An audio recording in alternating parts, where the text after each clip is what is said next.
Most people think leaving home is a choice, a rite of passage. For me, it was an eviction notice served by my own mother on my 18th birthday. I spent 15 years building a life out of spite and survival, convinced that silence was my only victory. But when the phone rang at 4 in the morning, dragging me back to Briar Glen, I learned the hard truth. You cannot outrun a debt you did not know you owed. The phone rang at 4:17 in the morning. It was not a sound I was used to hearing. My life in Marowak City was engineered for silence. I lived on the top floor of a building with thick concrete walls. I slept with earplugs, and I kept my phone on a strict do not disturb schedule that only allowed calls from the alarm company and my boss, neither of whom would call before sunrise unless the building was on fire or the supply chain had collapsed entirely. I rolled over, the sheets cool against my skin, and stared at the glowing screen. The area code was the first thing that hit me. It was a sequence of 3 numbers I had not dialed in 15 years. It was the area code for Briar Glen. I debated letting it go to voicemail. My hand hovered over the device, trembling slightly. A physical betrayal of the calm persona I had spent a decade and a half perfecting. I was Natalie Collins, the operations manager for mild-sized logistics firm. I solved problems. I routed shipments. I managed crises involving weather delays and union strikes. I did not handle calls from the ghost town that had spit me out when I was 18. But curiosity is a distinct kind of poison. I swiped the screen. "Natalie Collins?" the voice on the other end asked. It was a woman. Professional, but tired. "This is a nurse from Briar Glen General. We have your mother, Marla Collins. Here. She has been admitted to the cardiac unit. You are listed as her emergency family contact." The words felt like stones dropping into a deep well.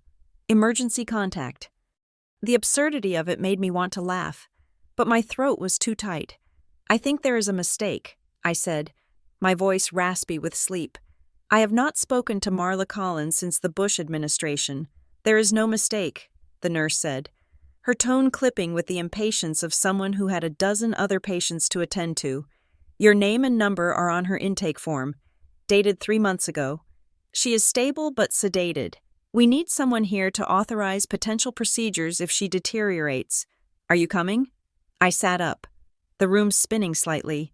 The intake form was dated 3 months ago. That meant Marla had written my name down recently.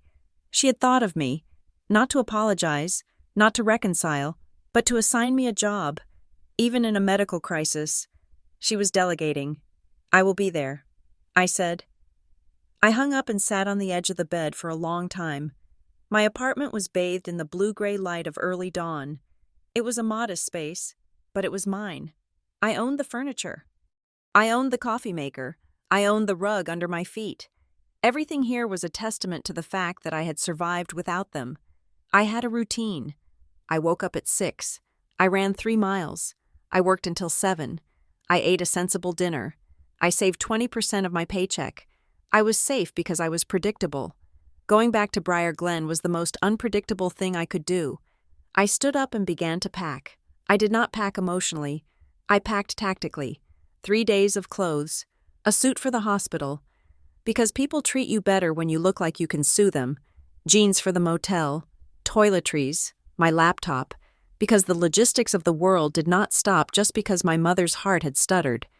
As I grabbed my keys from the side table in the hallway, my eyes landed on a stack of mail I had brought in yesterday and ignored. On top was a white envelope with a red stamp. "Return to sender. Forwarding service requested." I frowned. It was a bill from the Briar Glen Hospital system, dated 2 weeks ago. It had been sent to an address in Briar Glen first, then bounced to me here in the city. I picked it up. The address typed on the original label was 404 Elm Street, Briar Glen. I froze. I knew Elm Street. It was on the south side of town, near the old textile mills that had shut down in the 90s. It was a row of dilapidated company housing that had slowly rotted into rental units for the transient and the desperate. I had never lived at 404 Elm Street. Marla had never lived there. We had lived in a nice ranch house on Sycamore Drive, on the respectable side of town. I looked closer at the envelope. Underneath the typed address, Someone had handwritten my current address in Marowak City in blue ballpoint pen, presumably so the post office could forward it. The handwriting was jagged, aggressive, with loopless Y's and sharp T's. I knew that handwriting. It was Marla's. Why would my mother list my address as a shack on Elm Street? And if she knew where I actually lived, which she clearly did, since she wrote the forwarding address, why play this game with the hospital billing department? It felt like a trap. It felt like a loose thread on a cheap sweater. If I pulled it, the whole thing would unravel. I shoved the letter into my bag and walked out the door. The drive took 4 hours. The highway stretched out like a gray ribbon, cutting through the safety of the suburbs and into the dense, green claustrophobia of the interior. As the miles ticked by, the landscape changed. The clean glass buildings of Marowak faded, replaced by rusted silos and billboards advertising personal injury lawyers and Jesus. My mind drifted back, against my will, to the night I left. I was 18. It was a Tuesday. I remembered it was a Tuesday because we were having meatloaf, and Marla only made meatloaf on Tuesdays. I had come home from my shift at the diner, smelling like grease and tired feet, expecting dinner. Instead, I found 3 hefty black trash bags sitting in the center of the living room rug. Marla was sitting in her armchair, reading a magazine. She didn't look up when I entered. She just turned a page, the sound loud in the quiet house. "What is this?" I had asked, gesturing to the bags. "Your things," she said. She stood up then. She didn't look angry. That was the thing that haunted me for years. If she had been screaming, if she had been throwing plates, I could have understood it. Passion is messy, but this was cold. This was administrative. "You are 18 now. Natalie," she said. She walked over to the window and adjusted the blinds. "You are an adult. This arrangement isn't working anymore." "What arrangement?" I asked. "Being a family?" "You need to go," she said. She turned to face me. Her eyes were blank, like shutters pulled down over a shop window. "You cannot stay here tonight, but where am I supposed to go? I have $50 in my bank account. That is not my problem," she said. It sounded rehearsed. The cadence was wrong. It was too rhythmic, too devoid of the natural hesitation of human speech. It sounded like she was reading lines she had memorized from a script someone else had written. I tried to argue. I tried to cry. I asked about my brother, Evan, who was 10 at the time and sleeping in his room. "Evan is fine." She said, "Leave your key on the table." I left. I dragged the bags to my rusted sedan, the one I had bought for $500 from a scrapyard, and I drove away. I slept in a Walmart parking lot that night. I cried until I threw up, and then I wiped my mouth, drove to the city, and never looked back, until now. Briar Glen looked exactly the same, which was the worst insult it could offer. The same faded welcome sign, the same gas station with the flickering E. The town felt heavy, the air thick with the humidity of the valley and the weight of unburied secrets. I pulled into the Briar Inn. It was the only motel in town, a U-shaped building with brown doors and a pool that had probably been empty since the Reagan era. I walked into the lobby. The smell of stale cigarette smoke and pine cleaner hit me instantly. The clerk was a man in his 50s with a receding hairline and a name tag that read Carl. He was watching a game show on a small television behind the counter. He looked up as the bell on the door jingled. "Checking in?" he asked. "Yes," I said, "just for a few nights." He began typing on his computer, then stopped. He looked at me, really looked at me, his eyes narrowing. "You are a Collins, aren't you?" he asked. I stiffened. "Yes, Natalie." "Right," he said. "Marla's girl. The one who ran off?" "I didn't run off," I said, my voice sharp. "I moved." He made a noise that sounded like a scoff, but he kept typing. "Heard about your mom. Ambulance took her this morning. Shame. She's a good woman. Pillar of the church." I said nothing. I just wanted my key. "Tell you what," Carl said. He reached under the counter and pulled out a key with a green plastic tag. "I will give you the family rate, 10% off. You look like you could use it." I stared at him. I was wearing a $400 blazer. I drove a late model SUV. I had excellent credit, but to this man, to this town, I was still the girl with the trash bags in her trunk. The discount wasn't kindness. It was a way of putting me in my place. It was pity wrapped in judgment. "Keep the 10%, I said, sliding my credit card across the counter. "Charge me the full rate. I can afford it," he shrugged, unbothered, and swiped the card. "Suit yourself. Room 12? Around back." The hospital was a brick block of a building that smelled of antiseptic and floor wax. I navigated the corridors with the efficiency of my profession, following the signs to the cardiac ICU. When I reached the waiting room, I stopped. Sitting in one of the uncomfortable vinyl chairs was a woman I recognized instantly, Denise Harrow, Marla's best friend since high school. Denise was a woman who wore floral prints like camouflage and wielded gossip like a shiv. She was flipping through a magazine, her lips pursed. She looked up and saw me. Her eyes widened, and for a second, I saw pure, unadulterated panic. Then, the mask slipped back into place. "Natalie!" she exclaimed. Standing up and rushing over, she opened her arms as if to hug me, but I took a step back. She stopped, her hands hovering awkwardly in the air. "Hello? Denise?" I said. Honey. "Thank goodness you are here," she said, clutching her chest. "It has been such a morning. One minute Marla was making coffee, and the next she was on the floor. It was terrifying." "Is she awake?" I asked. "In and out," Denise said. "The doctors are running tests. But seeing you? Well, it is just a miracle. We didn't think you would come. I am her emergency contact." I said, "Apparently." Denise's smile faltered for a fraction of a second. "Yes. Well, Marla always held out hope. She is a mother. After all." I looked at Denise. I remembered her sitting at our kitchen table, drinking iced tea while Marla complained about my grades or my attitude. Denise had always been the enabler, the nodding head, the echo chamber. "I need to see her." I said, "Of course," Denise said. She gestured toward the double doors. "Go right in. It is good you are here. Natalie, truly, you are the one who took the fall. After all, you deserve to say goodbye if it comes to that." I froze. "The one who took the fall. What did you say?" I asked. Denise blinked, her face going slack. "What? You said I was the one who took the fall." "What fall?" Denise laughed. A high, brittle sound. "Oh, I just meant, the burden, leaving home so young, taking the hard road so Evan could have. Stability, that is all. I am just tired. Natalie, I am rambling." She wasn't rambling. Her eyes were darting around the room, looking anywhere but at me. She had slipped. She had treated a secret like common knowledge, and now she was trying to shove the toothpaste back into the tube. I stared at her for a long moment, letting the silence stretch until it was uncomfortable.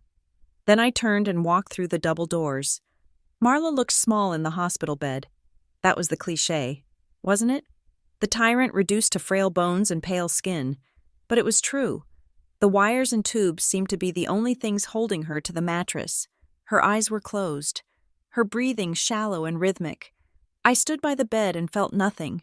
No surge of love, no wave of forgiveness, just a dull, aching curiosity. "Why bring me back?" I whispered. She didn't answer. I stayed for 10 minutes, watching the heart monitor trace green lines across a black screen. Then I left. I couldn't breathe in there. I drove to the house on Sycamore Drive. I had the key. Denise had pressed it into my hand before I left the waiting room, her fingers cold and damp. "Just to check on things," she had said. "Water the plants." I pulled into the driveway. The house looked different. The peeling white paint I remembered was gone, replaced by a tasteful slate blue siding. The overgrown hedges were trimmed into geometric precision. A new porch had been added, complete with rocking chairs that looked like they had never been sat in. I unlocked the front door and stepped inside. The smell hit me first. Lemon verbena and expensive fabric softener. The layout was the same, but the contents were alien. The scratched laminate floors were gone, covered in hardwood. The old, lumpy sofa was replaced by a cream-colored sectional that looked like it cost more than my first car. It was a showroom. It was beautiful. It was expensive. I walked through the living room, my heels clicking on the wood. I moved down the hallway, past the bathroom, past Marla's room. I stopped at the end of the hall. This was where my bedroom had been, the door on the left. I turned to look. There was no door. I blinked, thinking I was disoriented, but I wasn't.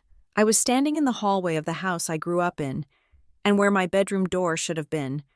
There was a smooth, uninterrupted wall. I reached out and touched the drywall. It was solid, painted a soft beige. There was no seam, no outline of a frame. They hadn't just turned my room into a guest office or a storage closet. They had walled it off. I walked back to the living room, my heart hammering against my ribs. I went to the window and looked at the exterior of the house. From the outside, the window to my old room was still there. I could see the glass, the shutters. But inside, the room didn't exist. It was the most violent thing anyone had ever done to me without lifting a finger. It wasn't just eviction. It was erasure. It was a physical manifestation of the idea that I had never been there at all. The front door opened. I spun around. A man stood in the doorway. He was tall, wearing a tailored navy suit and brown leather shoes. He had Marla's jawline and the confident posture of a man who has never been told no. Evan. He was 10 when I left. He was 25 now. He looked like a billboard for the American dream. Natalie, he said. His voice was smooth, practiced. Hello. Evan, I said. He closed the door and walked toward me. He didn't hug me. He extended a hand, like we were meeting for a business merger. I shook it. His grip was firm, dry, and utterly impersonal. Denise texted me. He said, "She said you were at the hospital. I figured you would come here. It is nice," I said, gesturing to the room. The remodel. He nodded, looking around with a sense of ownership. We did it a few years ago. Mom deserved it. She worked hard. She was a cashier. Evan, I said, how did she afford this? Evan's expression tightened. He let go of my hand. She made smart investments. She saved. You would know that if you had been around. I was kicked out. Evan, I didn't choose to leave. His jaw clenched. That is your version of the story. Mom did what she had to do. You were difficult. You were out of control. She had to protect the family. I stared at him. I had been an honor roll student. I worked 20 hours a week. My biggest rebellion was listening to loud music and wanting to go to art school. Is that what she told you? I asked. That I was dangerous? I remember what it was like, he said, his voice dropping. The fighting. The tension. It stopped when you left. Natalie. The house got quiet. We got better. He walked past me into the kitchen and poured himself a glass of water from the fridge dispenser. He drank it, his back to me. Look, he said, turning around. I am glad you are here for her. Ideally, she wakes up, sees you, and gets some closure. But do not stir things up. Natalie, we have a good life here. I have a reputation in this town. Real estate is all about trust. If you start digging up ancient history or making scenes, it is going to hurt everyone, including you? I asked. Especially me, he said. He put the glass down on the granite counter with a sharp click. You can stay in the guest room, he said, gesturing to the converted garage, or the motel, whatever you prefer. But leave the past in the past. It is healthier that way. He checked his watch. I have a showing in 20 minutes. Lock up when you leave. He walked out. He didn't ask how I was. He didn't ask about my life. He just issued a warning and left. I stood in the kitchen for a long time. My anger was a cold, hard knot in my stomach. I was hungry. I hadn't eaten since yesterday. I opened the pantry, looking for something familiar. The shelves were stocked with organic pasta and artisanal crackers. Nothing I recognized. I looked up at the top shelf. There, tucked in the back, was a spine I knew. A battered, red and white checkered copy of the Better Homes and Gardens new cookbook. It was the only thing in the entire kitchen that looked like it belonged to the mother I remembered. She had used it to make that dry meatloaf. I pulled it down. It was sticky with old grease.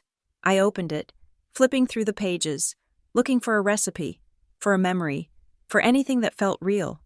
The book fell open to the dessert section. Tucked between the pages for apple pie and apricot cobbler was a white envelope. It wasn't a bill. It wasn't a card. It was a plain white business envelope, sealed shut. On the front, written in that same jagged, aggressive blue ink, was a name and a date. N. Collins, October 14th, 2010. I stared at the date. October 14th, 2010. That was the Tuesday. That was the day of the trash bags. That was the day I was exiled. My hands shook as I picked it up. It had been sitting in this cookbook for 15 years, waiting. I ran my thumb under the flap and tore it open. Inside, there was no letter. There was no apology. There was a single sheet of paper. It looked like a photocopy of a legal document. It had a notary stamp at the bottom and a header that read, Mutual Release and Settlement Agreement. I scanned the text. It was dense legalese, but certain words jumped out at me. In consideration of the relocation of the minor child. Agreement to non-disclosure regarding the events at Kestrel Ridge. Payment schedule as detailed in Appendix A, and there, halfway down the page, was my name, typed in capital letters, Natalie Collins. And next to it, a sum of money. I stared at the number. It was not $50. It was not $500. It was a number that changed everything. I looked at the blank wall where my room used to be. I looked at the expensive renovation. I thought about the billing letter with the fake address. I thought about Denise saying I took the fall. I wasn't just kicked out. I was sold. The single sheet of paper trembling in my hands was not an explanation. It was a receipt. I sat at the kitchen island of the house that was no longer my home. The silence of the empty rooms pressing in on me. The document was a photocopy. The toner faded in streaks near the bottom, but the text was legible enough to stop my heart. Mutual Release and Settlement Agreement. It sounded like something you signed after a car accident, not the night you threw your daughter out onto the street. I read it again, forcing my brain to process the legalese. It was clearly page 3 or 4 of a longer document. The top sentence started in the middle of a clause. Conditions of the relocation of the minor child. Natalie Collins, to a residence outside the jurisdiction of Briar Glen. Relocation. That was the word they used. Not eviction, not abandonment. Relocation. As if I were a corporate asset being transferred to a satellite office in a cheaper tax zone. Below that, a paragraph detailed a non-disclosure covenant. It stated that the undersigned agreed to maintain strict confidentiality regarding the events of October 2010 and parties associated with Kestrel Ridge Manufacturing. And then, the payout. Payment schedule.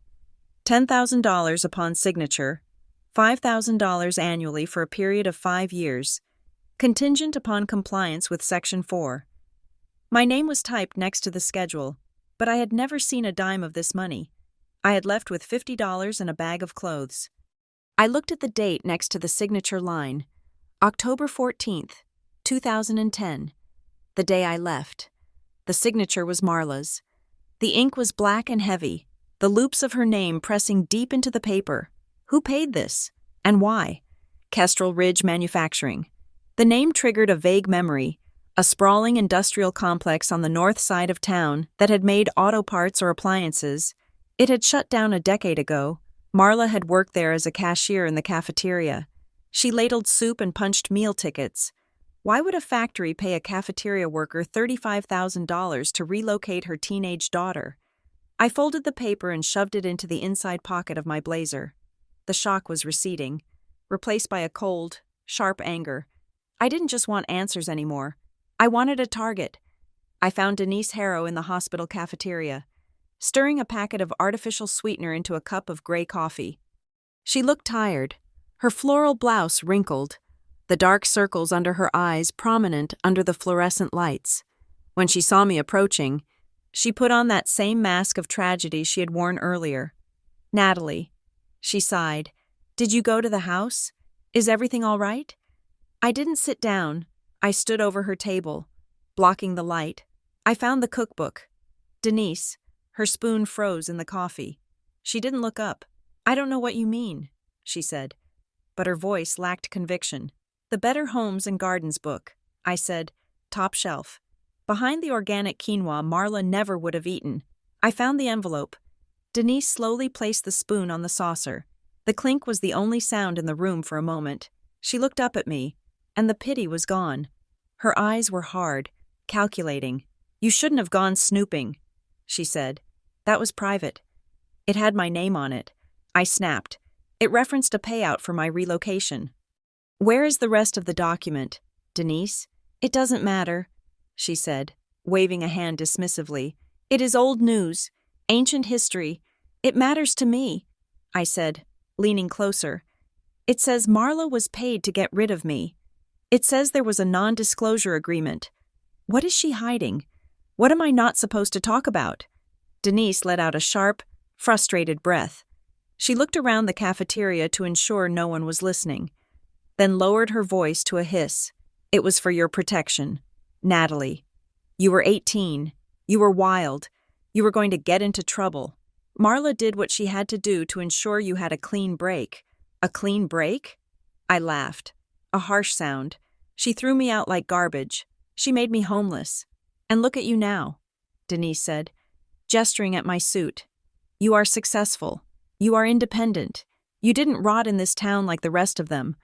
Marla saved you from yourself. She didn't save me. I said, she sold me. That paper mentions Kestrel Ridge. Why was her employer involved in my leaving? Denise's face tightened. She stood up, grabbing her purse. I am not discussing this with you. Marla is in a coma upstairs.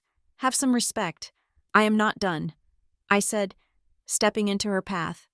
Denise stopped. She looked me up and down, her expression shifting from annoyance to something darker, suspicion. Tell me, Natalie, she said softly, since you left, have you kept your nose clean? What? Your record, she said. Is it clean? No arrests? No trouble with the law? I stared at her. I have a security clearance for my job. Denise, I have never even had a speeding ticket. Why? She searched my face, looking for a lie. When she didn't find one, she seemed almost disappointed. Good, she said. Keep it that way. That is what Marla paid for. She pushed past me and walked out of the cafeteria. I needed a translator. I needed someone who spoke the language of settlements and silence. I found Calvin Roque listed in the local directory. His office was in a strip mall between a vape shop and a tax preparer. The sign on the door was peeling, and the blinds were drawn. I walked in without an appointment. The receptionist was an empty chair. I knocked on the inner office door. Come in if you have a check. Roque's voice called out, Stay out if you have a summons. I opened the door. Calvin Roque was a man who looked like he had been dried out in the sun like a strip of jerky. He was thin, leathery, and wore a suit that was 20 years out of style. He was surrounded by stacks of files that threatened to topple over and crush him.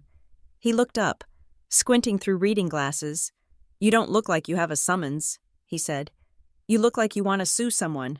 I pulled the folded paper from my pocket and placed it on his desk, right on top of a half-eaten turkey sandwich. I want to know what this is, I said. Roque picked up the paper with grease-stained fingers. He adjusted his glasses. He read it once, then twice. He let out a low whistle. Where did you get this? He asked. My mother's house, I said. It is from 15 years ago. He leaned back in his squeaky chair, tapping the paper against his chin. This is a fragment of a larger settlement agreement. Standard boilerplate for a liability release, mostly.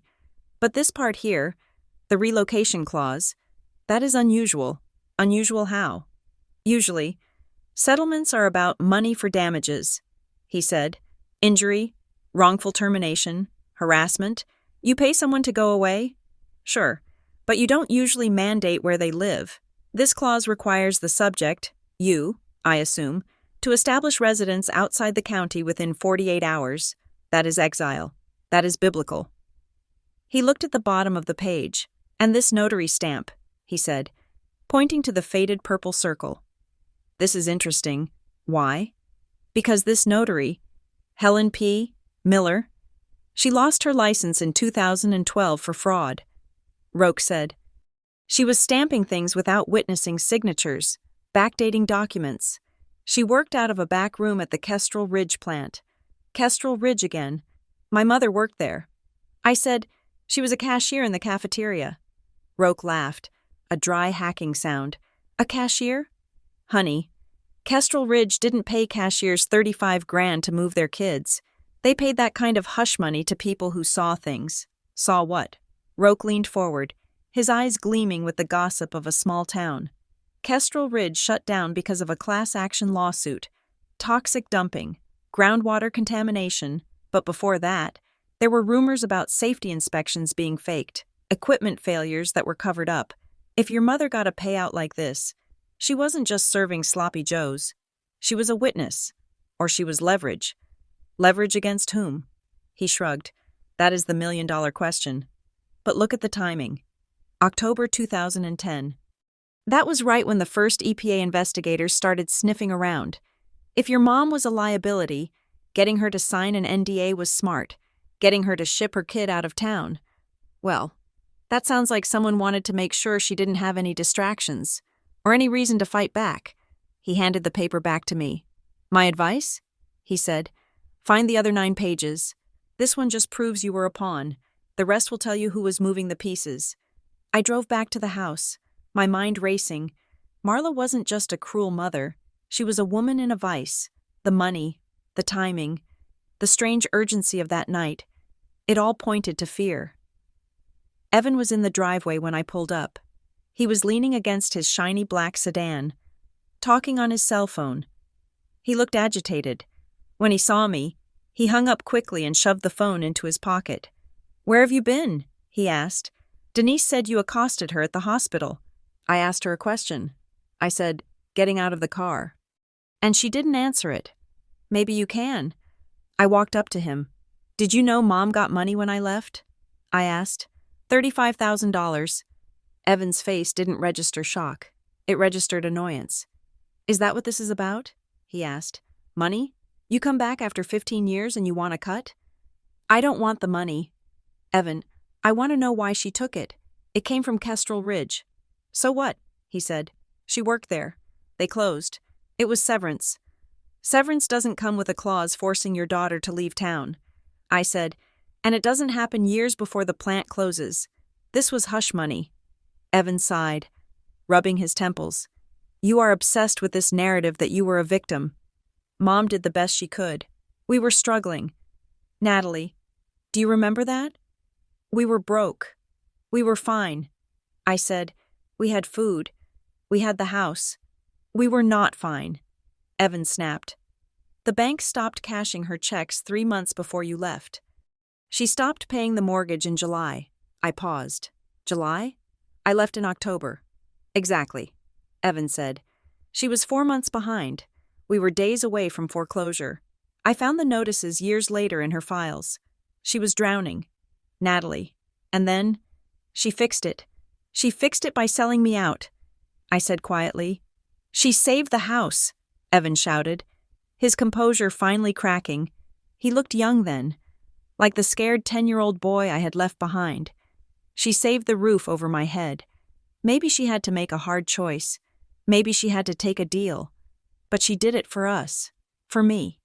The silence that followed was heavy. Evan looked away, breathing hard.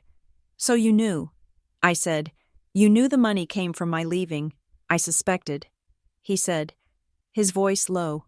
"Later, when I was older, I saw that suddenly we could afford groceries again. Suddenly the foreclosure notices stopped. I didn't ask questions. I was just glad we weren't on the street." He looked back at me, his eyes pleading. "Don't destroy her for this, Natalie. She is dying. Let it go." "I can't," I said. "Then you are on your own," he said, just like before. He got in his car and drove away, leaving me standing in the driveway of the house that my exile had paid for. I couldn't go inside. The house felt contaminated. I walked down the street. Sycamore Drive was quiet. The lawns perfectly manicured. It was a neighborhood that prided itself on minding its own business. I stopped in front of the house 3 doors down. It was a small bungalow with a porch cluttered with ceramic gnomes and wind chimes. Mrs. Lottie Vance lived here. She had been the neighborhood watch long before Ring cameras existed. She was sitting on her porch swing, a blanket over her lap despite the humidity. She was watching me. "Natalie Collins," she called out. Her voice was thin and reedy. "I heard you were back." "Hello, Mrs. Vance?" I said, walking up the path. "You look like city folk now," she said, eyeing my suit. "Sharp edges." "I suppose I am," I said. She patted the spot next to her on the swing. "Sit down. You look like you are carrying a load of bricks." I sat. The swing groaned under the weight. "I have a question." "Mrs. Vance," I said, "about the night I left." She nodded slowly. "The Tuesday. I remember. Hard to forget." "Why is it hard to forget?" "Because of the commotion," she said. "Usually." Marla was quiet. But that night, there was shouting. "And the cars." "Cars?" I asked. "I only remember my car." "Before you left," she said. "Earlier in the evening, around 7, 2 black cars pulled up. Big ones. Lincolns or Cadillacs. Men in suits went inside. I felt a chill." "Men in suits? Who were they?" "I didn't see faces," she said, "but I recognized one of the cars. It had that special license plate. The one with the low number. Who did it belong to?" "Councilman Hargrove," she said. "The one who has been mayor for the last 10 years. Back then he was just on the council. But it was his car. I saw him park it there many times before. Hargrove. The name was familiar. A big fish in a small pond. A man who shook hands at parades and cut ribbons at supermarkets. Why would the councilman be at my house the night I was kicked out?" I asked. Mrs. Vance rocked the swing gently. "That is the question, isn't it? But I will tell you this. Honey, when those men left, Marla came out onto the porch. She looked shattered. She sat on the steps and cried for 10 minutes. Then she went inside. And an hour later, you were dragging trash bags to your trunk. She patted my hand. Her skin was dry as paper. She didn't want you to go. Natalie. Someone made her send you. The picture was getting clearer, but the edges were still jagged.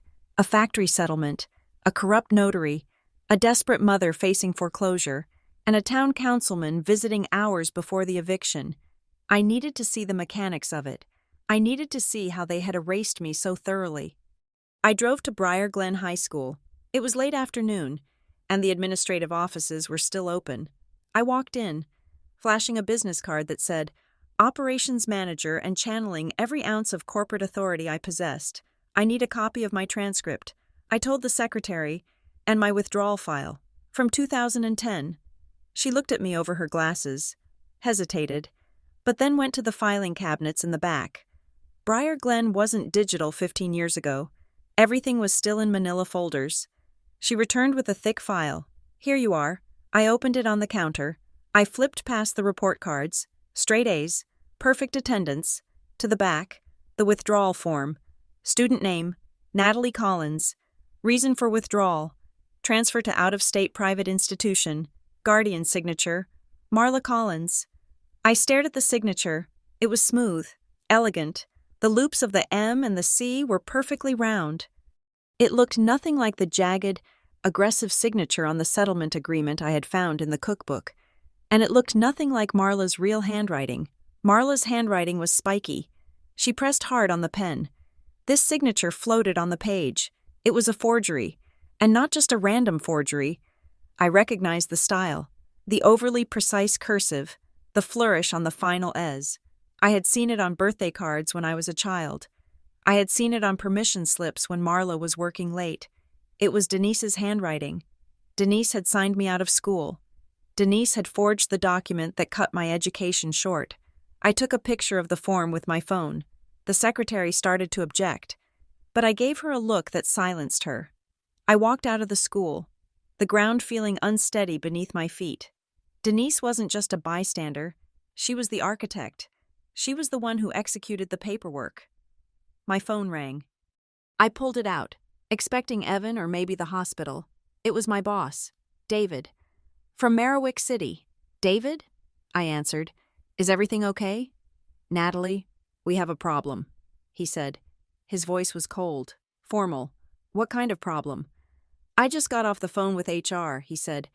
We received an anonymous complaint via the ethics hotline about an hour ago. It is detailed. Natalie, it alleges that you have been using company corporate cards for personal travel and expenses related to a family legal matter.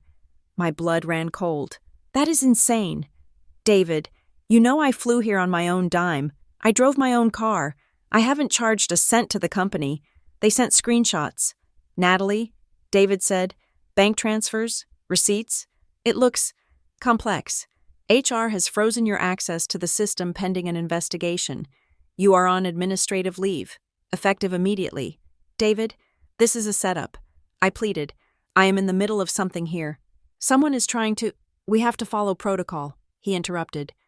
Do not log in. Do not contact clients. We will be in touch.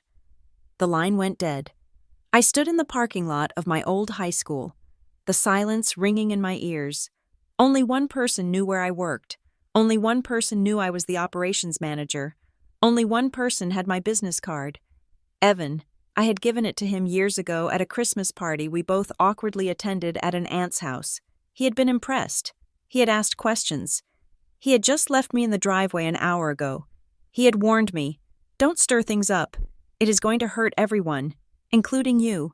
He hadn't just warned me, he had executed a strike. He was trying to cut off my resources. He wanted me unemployed, desperate, and broke, just like I was at 18. He wanted me to have no choice but to leave. I got into my car. My hands were shaking so hard I could barely put the key in the ignition. The hospital call, the sudden emergency, the nurse saying I was listed as the contact 3 months ago. It wasn't a mistake. It wasn't a coincidence. They didn't bring me back to say goodbye to my dying mother.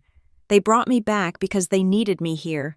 They needed me within reach. Why? Because the 5-year payout schedule on that document had ended 10 years ago. Because the NDA might be expiring. Because maybe, just maybe, someone was sniffing around Kestrel Ridge again, and they needed to make sure the loose end, me, was tied up tight. I started the car and drove toward the motel. I needed to regroup. I needed to call a lawyer. A real one, not Roke. My phone buzzed again. A voicemail. I didn't recognize the number. It was local. I pressed play and held the phone to my ear as I turned onto the main road. The voice was male, distorted, low, but calm. Stop digging. Natalie, your mom can't protect you twice. I looked in the rearview mirror. A black car was 2 lengths behind me.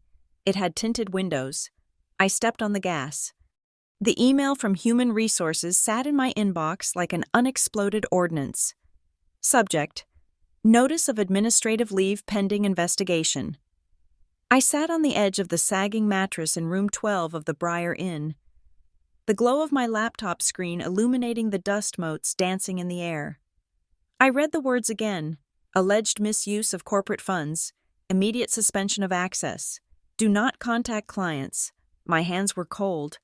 Not the shaking cold of anger, but the numb, dead cold of shock.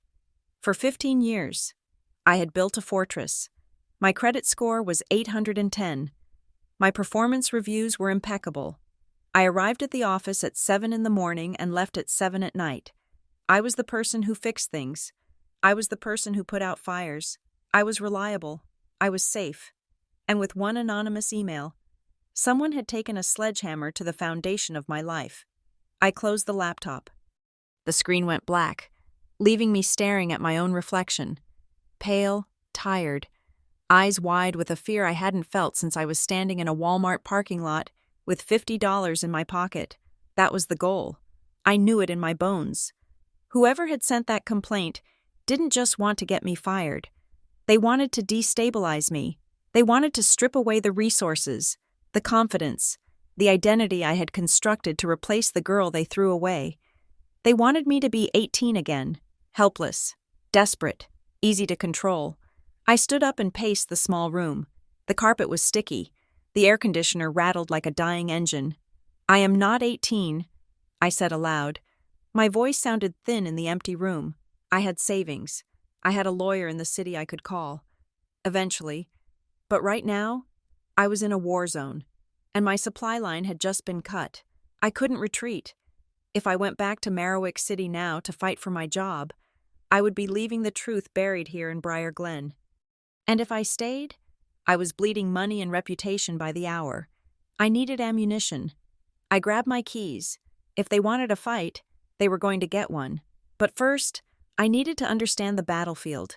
I found Iris Danton in the phone book.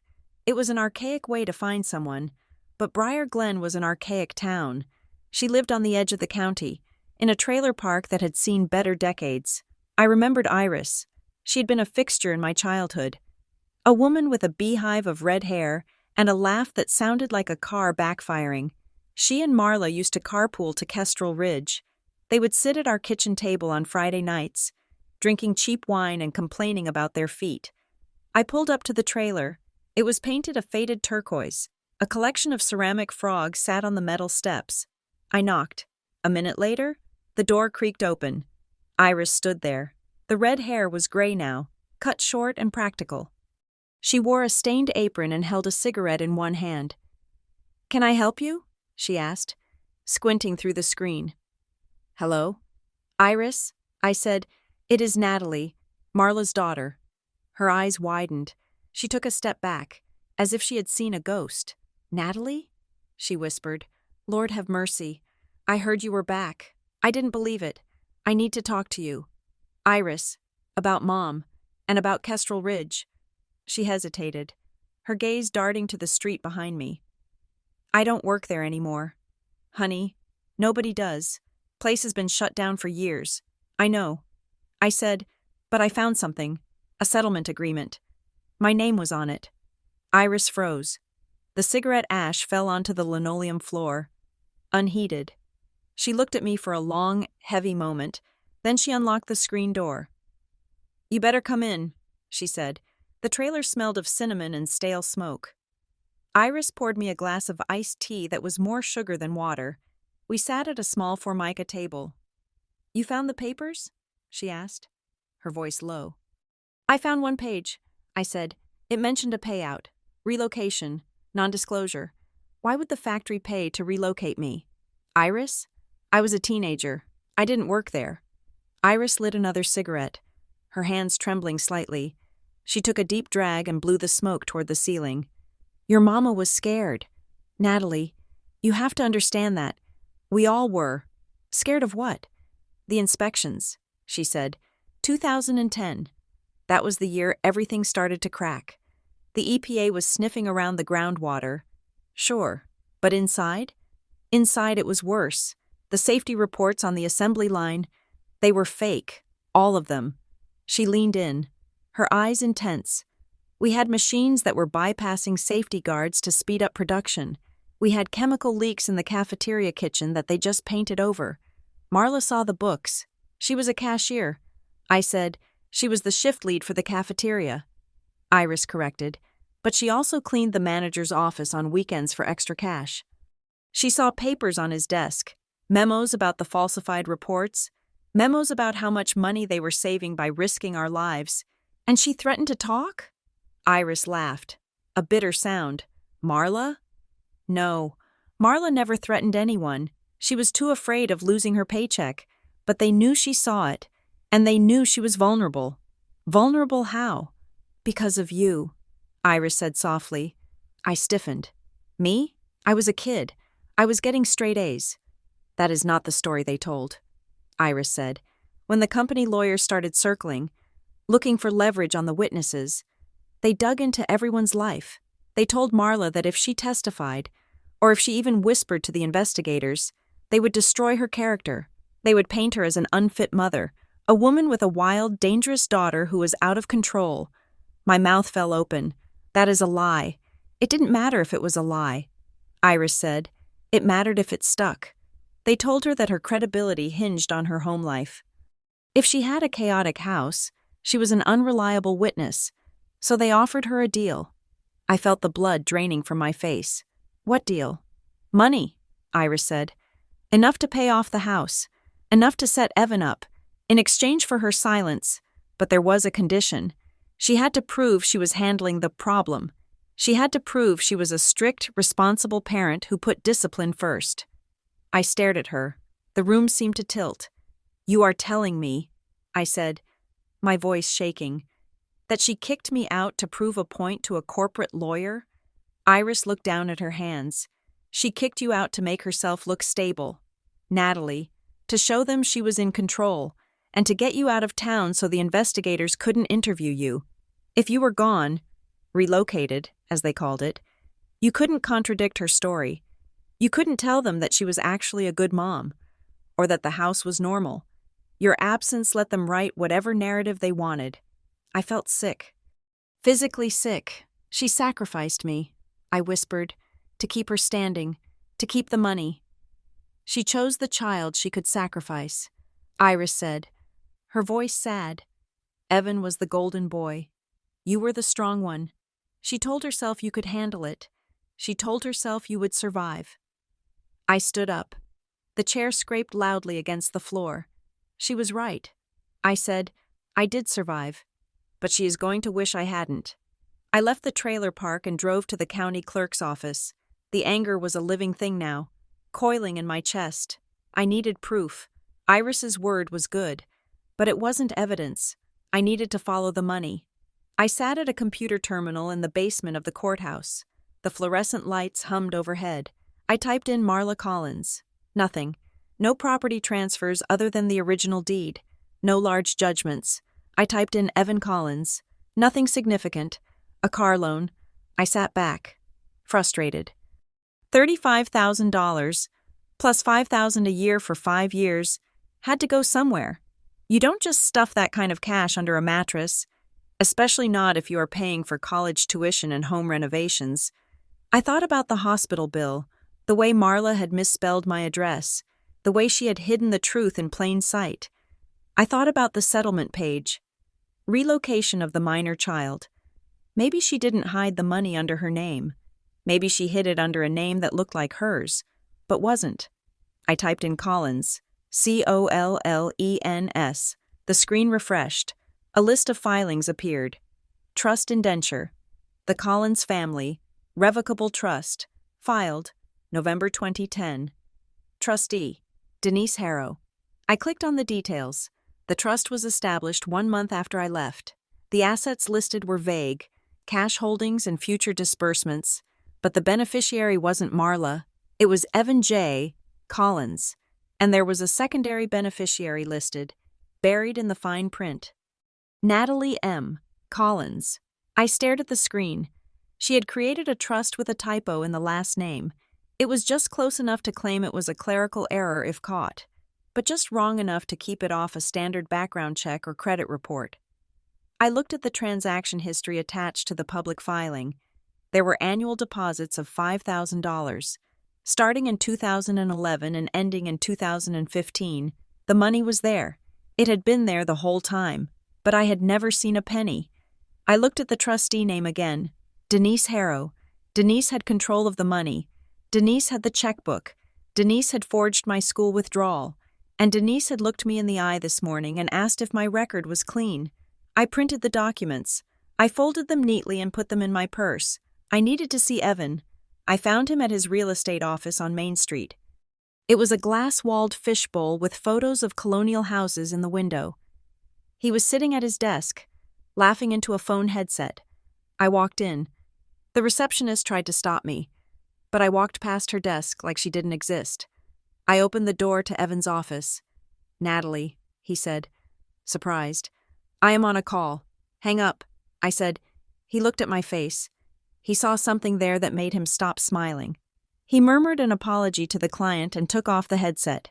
"You can't just barge in here," he said. "This is a place of business." "Did you send the email to my company?" I asked. He blinked. "What?" "The ethics complaint. Evan, the one claiming I am misusing funds, the one that got me suspended 3 hours ago. Did you send it?" He sat back in his chair, crossing his arms. "I have no idea what you are talking about." "Don't lie to me," I said, stepping closer to the desk. Only you knew where I worked. Only you had my card. Natalie, I have been showing houses all day, he said. I haven't had time to sabotage your little job. Maybe you have other enemies. Maybe you aren't as perfect as you think you are. His voice was smooth, too smooth. He didn't ask what happened.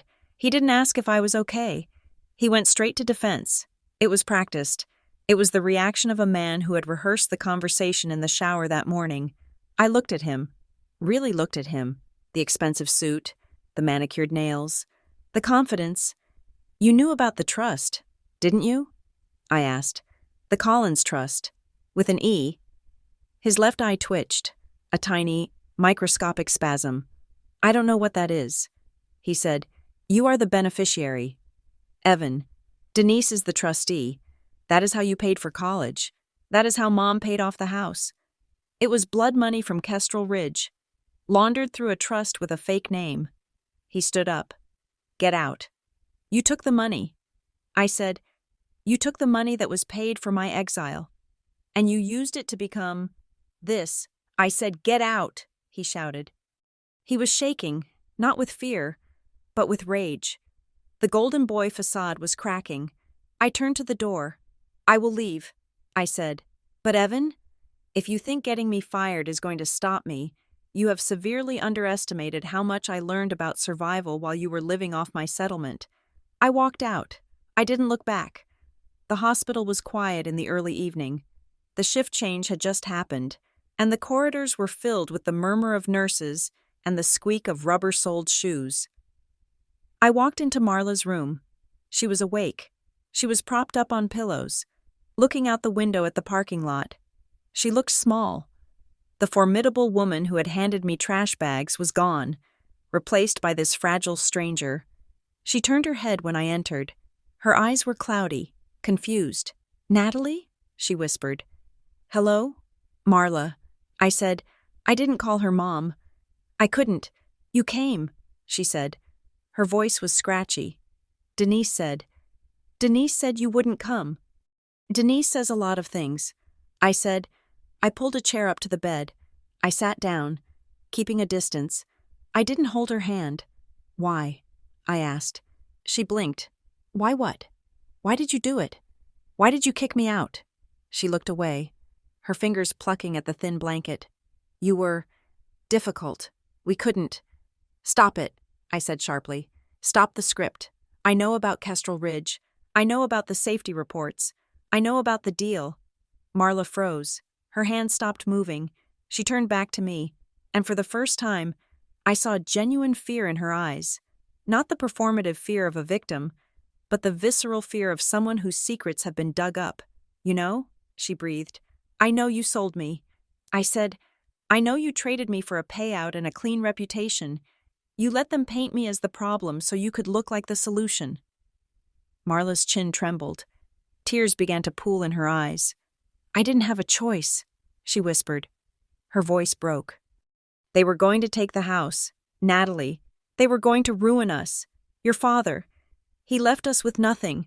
I was drowning. So you drowned me instead? I asked. I thought you were strong. She sobbed. I told myself, Natalie is a survivor. Natalie will land on her feet. But Evan needed me. He needed safety. I stared at her. The admission hung in the air. Toxic and heavy. I was 18. Marla, I slept in a car. I ate out of vending machines. I didn't land on my feet. I climbed up a cliff face with my fingernails. I am sorry. She wept. I am so sorry. The door opened. A young nurse bustled in, holding a plastic folder. Oh, good. You are awake, she said to Marla. She looked at me and smiled. And the daughter is here. Perfect. I have the updated visitor logs for the week. She handed the folder to me, assuming I was the one handling the paperwork. Here is the authorized list, she said. Just sign at the bottom to acknowledge the changes. I looked down at the paper.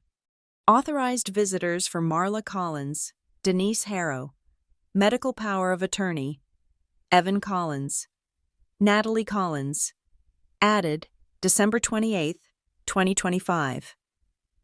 I stared at the date next to my name, December 28th, 2 days ago, But the nurse had called me this morning, claiming I had been on the list for 3 months. I looked at the nurse. Who added me to this list? She checked her clipboard. Let's see. Mrs. Harrow. She updated the file on the 28th. She said you were finally coming home. I felt a cold chill slide down my spine. Denise added me 2 days ago, before Marla was even hospitalized? Wait, I said, when was Marla admitted? This morning at 4 a.m. The nurse said, so Denise added me to the emergency list 48 hours before the emergency happened. It was a setup. Marla didn't just have a heart attack, or if she did, the timing was incredibly convenient. Denise had prepared for this. She had put me on the list because she wanted me here. Why? I looked at Marla. She was still crying, lost in her own guilt. She didn't know. She was a pawn, too. I handed the folder back to the nurse. Thank you, I said. I stood up. I needed to find Denise, but more importantly, I needed to find the rest of that agreement. The 1 page I had wasn't enough. I needed the full terms. I looked at the folder again before the nurse took it away. There was a sticky note on the front. Bill to Denise Harrow, trustee. Denise was paying the hospital bills, directly from the trust, and if Denise was the trustee, she had access to all the records. But where would she keep the original documents? Not at the hospital, not at Marla's house. I had searched it. Then I remembered the public records search. The one detail I had glossed over. The trust had a recurring payment, $50 a month, to Briar Glen Self-Storage. I had assumed it was for furniture or old clothes, but the payment wasn't coming from the trust account. I closed my eyes and visualized the bank statement I had seen on the screen. No, I was wrong. The payment to the storage unit wasn't from the trust. It was listed under debtor. Natalie M. Collins. The trust had been paying for a storage unit in my name for 15 years. I had a storage unit. I didn't know about it, but I owned it. The Briar Glen Self-Storage Facility was a row of orange metal doors behind a chain-link fence on the outskirts of town. It was 10 o'clock at night. The office was closed. I didn't have a key, but I had my driver's license, and I had a tire iron in the trunk of my SUV. If the unit was in my name, I had a legal right to enter. If the lock was rusted, well, that was just maintenance. I found Unit 404. The number made me pause. Error 404, not found. It felt like a cosmic joke. I checked the roster on the keypad at the gate. I typed in my birthday. Access denied. I typed in the date I left. When 10. The gate buzzed and slid open. They had used the date of my exile as the passcode. I drove to the unit. I got out and looked at the padlock. It was heavy, new. I took the tire iron and wedged it into the hasp. I wasn't a burglar, but I was a woman who had just realized her entire life was a lie orchestrated by a committee of people who claimed to love her. Adrenaline gave me strength I didn't know I had. I leaned my weight against the iron. The metal groaned. I pushed harder, gritting my teeth. Snap! The lock broke. It clattered onto the concrete. I rolled the metal door up. It rattled loudly in the quiet night. The unit was small, 5 by 5. It wasn't full of furniture. There were no old mattresses or boxes of Christmas decorations. In the center of the unit, sitting on a wooden pallet to keep it off the damp floor, was a single, gray plastic file box. That was it. 15 years of rent for one box. I walked in. The air smelled of dust and dry rot. I knelt down and opened the lid. Inside, it was a time capsule of my erasure. There were copies of my birth certificate, my social security card, my high school diploma, which I had never received because I hadn't walked at graduation. And underneath those, a thick stack of legal documents. I pulled them out. Settlement agreement and release of claims. This was the full version, 20 pages. I flipped through them, my flashlight beam cutting through the gloom. I found the page I had seen in the cookbook, but I kept reading. Section 8, Ongoing Obligations. The guardian, Marla Collins, agrees to maintain the beneficiary, Natalie Collins, in a state of estrangement to ensure no contact with investigating parties. The trustee, Denise Harrow, is authorized to utilize trust funds to monitor the beneficiary's location and employment status to ensure compliance. My breath caught in my throat. They hadn't just kicked me out. They had been watching me. Monitor employment status. That was how they knew where I worked. That was how they knew about the company cards. Denise had been tracking me. She probably received alerts every time I changed jobs or moved apartments. I turned the page, and then I saw it. The thing that made my blood freeze. There was a section titled Medical Contingency. In the event of Marla Collins's incapacitation or death, the remaining balance of the settlement fund, $250,000, shall transfer immediately to the trustee, Denise Harrow, for the purpose of concluding the arrangement, provided the beneficiary remains unaware of the settlement terms, $250,000. The initial payout was $35,000, but there was $250,000 sitting in that account, waiting for Marla to die. And if I found out? If I broke the silence? The clause was clear. If confidentiality is breached by the beneficiary, all remaining funds are forfeited to Kestrel Ridge Holdings, LLC. Denise wasn't just protecting Marla. She was protecting her payday. If Marla died while I was in the dark, Denise got $250,000. But if I started asking questions, Denise got nothing. That's why she called me. That's why she brought me back. She needed to assess me. She needed to make sure I was still the scared little girl who wouldn't ask questions, so she could let Marla die and collect the check. But she had miscalculated. She had added me to the list too early. She had pushed too hard with the job sabotage. I stood up, clutching the documents to my chest. I had the gun now, and I knew exactly where to point it. The gray plastic file box sat on the damp concrete floor of the storage unit, looking innocuous under the beam of my flashlight. It was the kind of container you use to store tax returns or old holiday photos. But as I lifted the lid, the smell of stale paper and trapped time wafted up, choking me. This was not a box of memories. It was a dossier of my deletion. I knelt on the cold floor, the silence of the storage facility pressing against my eardrums. I began to pull the items out, one by one. First, a set of keys. I recognized them instantly. The brass was tarnished. But the keychain, a plastic souvenir from a trip to the beach when I was 7, was unmistakable. These were the keys to the house on Sycamore Drive. The keys Marla had demanded I leave on the table the night she kicked me out.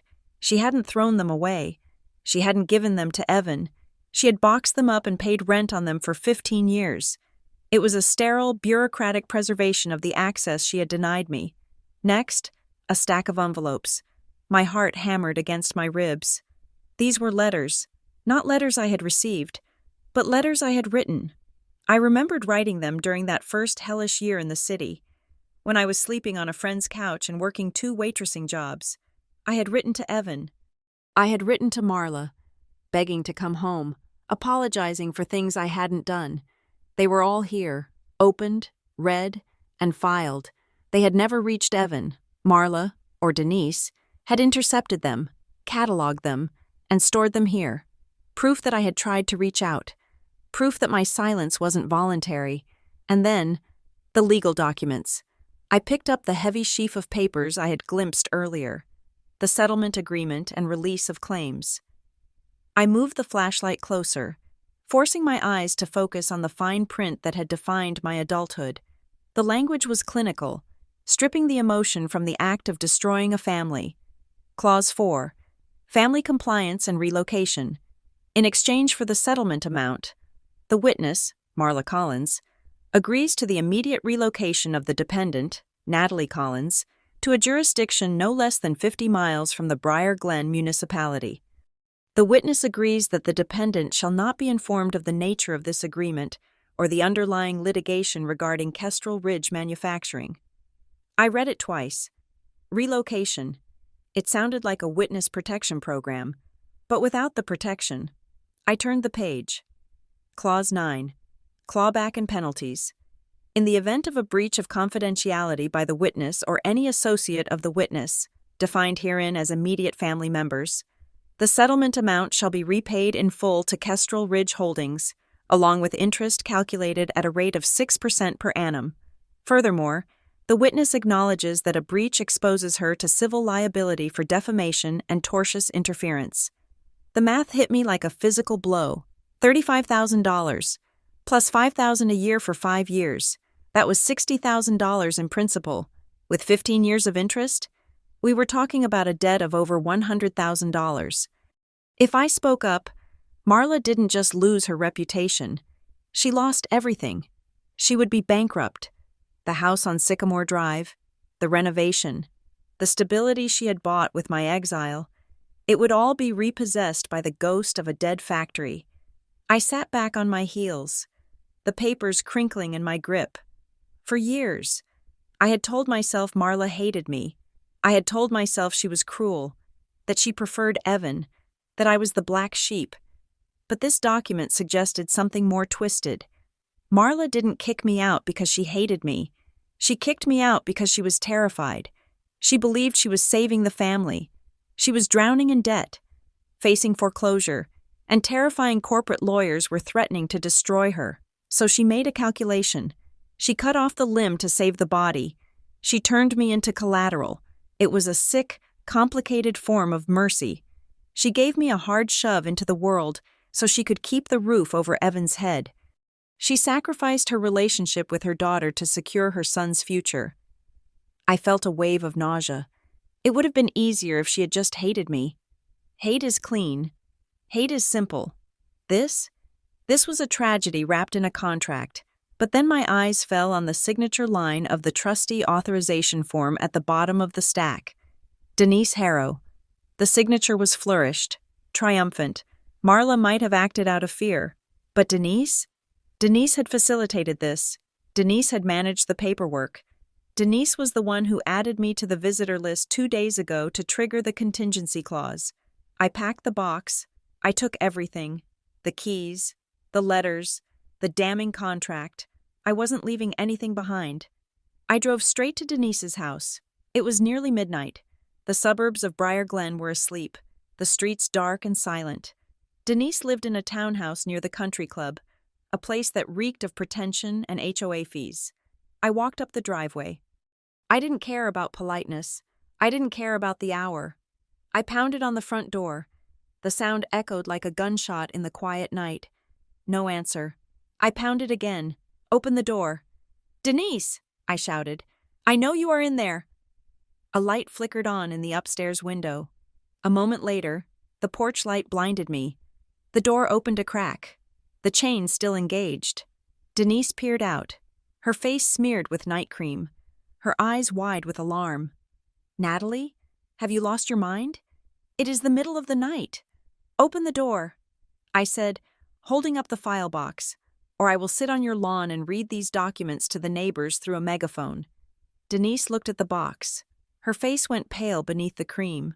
She closed the door, undid the chain, and opened it again. "Get in here," she hissed, "before someone calls the police." I stepped into her foyer. It smelled of potpourri and secrets. I walked past her into the living room and dropped the box onto her pristine white coffee table. I went to the storage unit. "Denise," I said, "Unit 404. She tightened the belt of her silk robe, trying to regain her composure. "That unit is private property.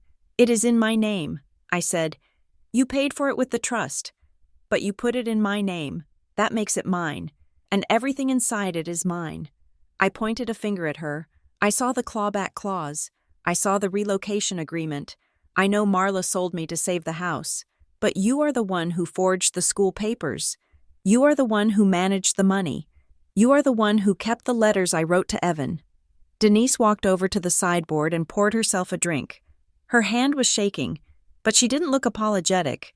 She looked annoyed. "Marla was a mess," Denise said, taking a gulp of what looked like brandy. She was falling apart. She couldn't handle the lawyers. She couldn't handle the bank. Someone had to step in and organize things. "So you organized my eviction?" "I executed a strategy," Denise snapped. She turned to face me, her eyes flashing. "Do you have any idea how close you were to losing everything?" Marla was going to lose the house. She was going to be on the street with 2 kids. Kestrel Ridge offered a lifeline. But they wanted assurance. They wanted to know that the volatile element was removed. I was the volatile element? I asked, my voice rising. I was an honor student. You were a liability, Denise shouted back. You asked questions. You were stubborn. If the investigators had gotten to you, if they had asked you about Marla's moods or the stress in the house, you would have told the truth, and that would have voided the deal. We needed you gone so we could control the narrative.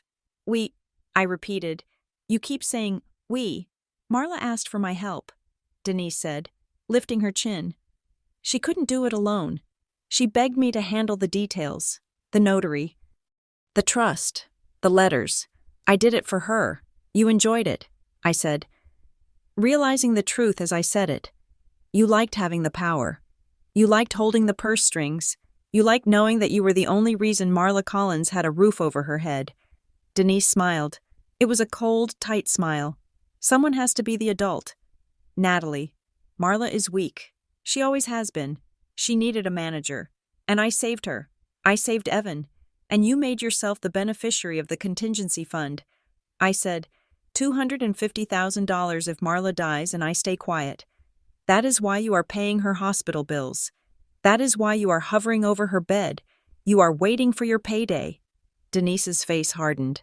That is compensation for 15 years of service, for managing the trust, for keeping the secrets. I earned that money. I stepped closer to her, invading her space. You aren't going to see a dime, Denise, because I am not staying quiet. I am going to burn this whole arrangement to the ground. Denise laughed, a harsh, brittle sound. Go ahead, she said. Destroying the settlement means destroying Marla. You trigger that clawback clause, and Kestrel Ridge will come for everything she has. You will be the one who puts your dying mother on the street. Is that the revenge you want? She had me, and she knew it. The trap was designed perfectly, to hurt the enemy. I had to destroy the victim. I grabbed the box. I am not 18 anymore. Denise, I said quietly, I don't break. I calculate. I turned and walked out of her house, leaving her standing there with her drink and her smug, victorious smile. I didn't sleep. I couldn't. The next morning, I made a phone call. The name Harlan Fisk had appeared in the margins of the settlement documents. A handwritten note on one of the drafts read, Review by Fisk, Security. I found him living in a cabin 10 miles outside of town, near the reservoir. He was a retired private investigator who had worked contract security for Kestrel Ridge in the glory days. I pulled up to his cabin. A German shepherd barked from behind a fence, but the man sitting on the porch didn't move. He was whittling a piece of wood, a shotgun leaning against his rocking chair. Harlan Fisk? I called out from the car. Depends on who is asking. He rumbled. Natalie Collins. I said. The knife stopped moving. He looked up. He wore aviator sunglasses, even though it was overcast. I figured you would show up eventually, he said. Come on up. I walked onto the porch. He didn't offer me a seat. He just studied me, like he was comparing my face to a mugshot. You are the security consultant who signed off on my relocation. I said, I was the risk assessment officer, he corrected. I didn't sign off on anything. I just assessed the threat levels. I was a threat? I asked. I was a teenage girl working at a diner. He set the wood down and pointed the knife at me. You were a high-risk witness associate, he said. That was the term we used. Why? Because you were smart, he said matter-of-factly, and you were angry. We audited the family. Marla was pliable, scared. But you? We saw your school records. We saw your library history. You were reading books about employment law and environmental standards. You were a curious kid. Curious kids cause problems for companies that are burying toxic waste. I stared at him. I had written a paper on Aaron Brockovich for civics class. I had checked out a few books. That was enough to flag me? So you recommended. What? I asked. Isolation, he said. We told the legal team that if Marla wanted the payout, she had to separate the associate, you, from the primary witness. We needed you out of the blast radius. But it didn't stop there. Did it? I asked. Harlan smirked. He reached into a cooler beside his chair and pulled out a bottle of water. Company policy, he said. If you pay someone to go away, you have to make sure they stay away. We put a flag on your file. What kind of flag? A standard corporate blackball, he said. It is a quiet thing. It doesn't show up on a criminal background check, but it shows up in the private databases that big companies use, the credit bureaus, the tenant screening services. My mind flashed back to being 19. I had applied for a credit card and been rejected. Despite having no debt, I had applied for an apartment and been told the unit was suddenly unavailable. I had lost a job offer at a bank because the background check took too long and they moved on. You did that? I whispered. You sabotaged my life? We managed the risk. He said, if you were comfortable, you might get brave. If you were struggling, you would be too busy surviving to look back at Briar Glen. We kept the pressure on, just enough to keep you running. I felt a cold rage that was so intense my vision blurred. My struggles weren't bad luck. They weren't because I was a failure. They were engineered. My poverty was a line item in a corporate security budget. It stopped 5 years ago, Harlan said, taking a sip of water. When the settlement term ended, the flag expired. That is why you were finally able to get that fancy job in the city. We let you off the leash. But now I am back. I said, yeah, he said, and I bet you are feeling the pressure again. Old habits die hard.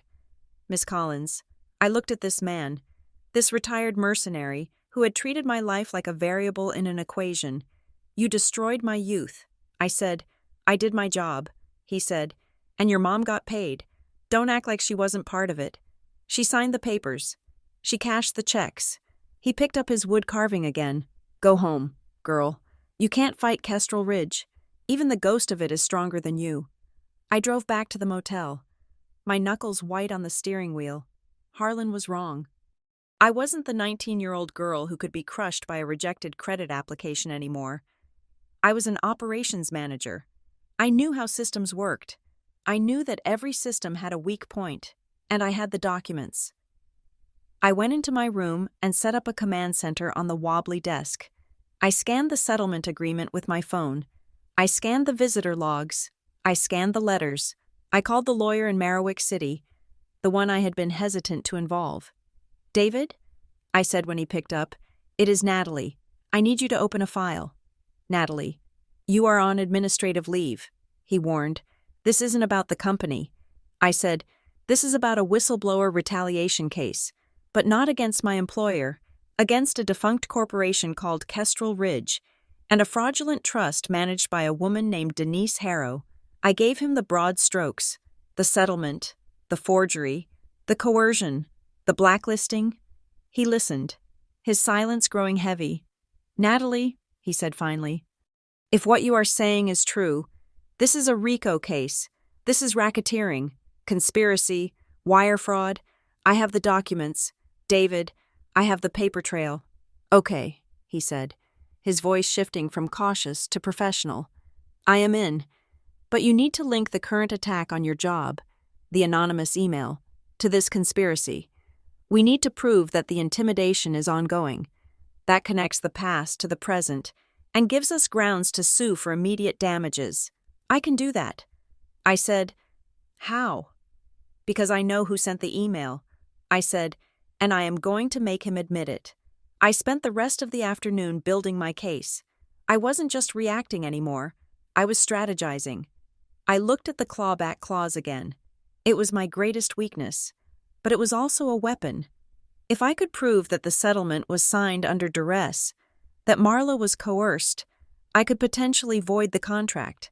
I could save the house and destroy Denise at the same time. But I needed one more piece of the puzzle. I needed to know the full extent of the betrayal. The sun went down, casting long shadows across the motel parking lot. I sat in the dark, watching the neon sign flicker. Briar Inn, vacancy. There was a knock on the door. It wasn't the aggressive pounding I had given Denise. It was a frantic, desperate hammering. I looked through the peephole. It was Evan. He looked terrible. His suit was rumpled, his tie loosened, his hair, usually gelled to perfection, was wild. He was sweating. I unlocked the door and opened it, Evan pushed past me into the room, pacing like a caged animal. "You went to Denise's," he said. "She called me. She is hysterical. She says you took the box. I took what was mine." "Evan," I said, closing the door. "You have to give it back," he said, turning to me. His eyes were wide, bloodshot. "You don't understand what you're doing. You are going to blow everything up. I am going to blow up the lies." I said, "I know about the trust. I know about the payout. I know you went to college on the money they paid to get rid of me." Evan stopped pacing. He slumped onto the edge of the bed, putting his head in his hands. I didn't have a choice either. "Natalie, I was a kid. Mom told me it was a scholarship. I didn't know the truth until I was 20. And when you found out?" I asked cold. "Did you offer to share it? Did you try to find me? Or did you just keep cashing the checks?" He didn't answer. The silence was answer enough. "I'm going to expose it." "Evan," I said, "I am going to sue the trust. I am going to clear my name. And if that means the house gets seized and your reputation gets ruined, then that is the price of doing business." Evan looked up. Tears were streaming down his face. He looked like a child again. "You can't," he whispered. "Watch me." "No. Natalie, listen to me," he shouted. Standing up, he grabbed my shoulders. "Denise isn't the worst part. You think the settlement was the end of it? You think the trust was the only secret?" He was shaking me, his grip painful. "What are you talking about?" I asked, pushing him away. "Mom made another deal," he sobbed. "After you left, 2 years later." "What deal?" "The factory was closing," he said, the words spilling out of him in a rush. "The money from the first settlement was running out because of the medical bills for Dad's old debts. She needed more, so she went back to them. She went back to the lawyers. And they offered her a second payout," Evan said. "A smaller one, but it had a condition, a permanent one." "What condition?" "Evan?" He looked at me, his eyes filled with a horror that chilled me to the bone. "She sold your identity," he whispered. I froze. "What?" "They needed a scapegoat for the financial fraud in the cafeteria accounts," he said. "They needed someone to pin the embezzlement on so the managers could walk away clean. Mom let them use your social security number. She let them file tax documents in your name claiming you were the one who moved the money." I couldn't breathe. The room was spinning. "She framed me?" I whispered. "For embezzlement?" "That is why you have credit issues," Evan cried. "It isn't just a blackball flag. It is a judgment. There is a default judgment against you in the county records, sealed under a juvenile expungement loophole so you would never see it unless you looked deep. She let them ruin your name legally so she could get another $20,000. I sat down on the floor. My legs wouldn't hold me. It wasn't just exile. It wasn't just silence. My mother had criminally framed me to pay the bills. Evan fell to his knees in front of me. "That is why Denise is terrified." He said, "If you open that box, if you go to court, Mom goes to prison, not for the settlement, for fraud, for identity theft." He looked at me, begging, "Please, Natalie. She is dying. Don't let her die in handcuffs." I looked at my brother. I looked at the box on the desk. The betrayal was bottomless. It just kept going down, layer after rotting layer. But as I looked at Evan's pathetic, weeping face, I realized something else. They were all terrified of me. For 15 years, I had thought I was the weak one, but I was the only one who wasn't a criminal. I was the only one who was clean, and that made me the most dangerous person in Briar Glen. The carpet in room 12 of the Briar Inn was rough against my knees, but I barely felt it. I was watching my brother unravel. Evan was still on the floor, his expensive suit jacket bunched up around his shoulders, his face buried in his hands. He looked less like the golden boy of Briar Glen real estate and more like the 10-year-old who used to hide under the dining room table when the thunder got too loud. "She sold my identity," I repeated, the words tasting like copper in my mouth. "And you knew?" Evan looked up. His eyes were red-rimmed. "I didn't know about the identity theft part until later," he said, his voice cracking. "I swear, Natalie, at first, I thought we were lucky. Lucky. I scoffed. I stood up and walked to the window, peering out through the gap in the curtains. The parking lot was dark. Save for the flickering neon sign, I felt exposed, as if the entire town were pressing its face against the glass. How did she get the money? Evan, I asked, if Kestrel Ridge was closing, if the official settlement was done, how did she get paid for framing me? They couldn't just write a check to Marla Collins for embezzlement services. Evan wiped his nose with the back of his hand. He took a deep breath, trying to regain some semblance of the man he pretended to be. They used a nonprofit, he said. I turned around. A nonprofit? Harborlight Community Initiative, he said. The name sounded familiar. I had seen it on banners at the high school football field. I had seen it on the side of the library donation bin. Harborlight Community Initiative, lighting the way for Briar Glen's future. It is a shell? I asked. It is a funnel, Evan corrected. It was set up by the Kestrel Ridge legal team right before the factory closed. On paper, it is a charity dedicated to displaced worker retraining and educational scholarships for local youth.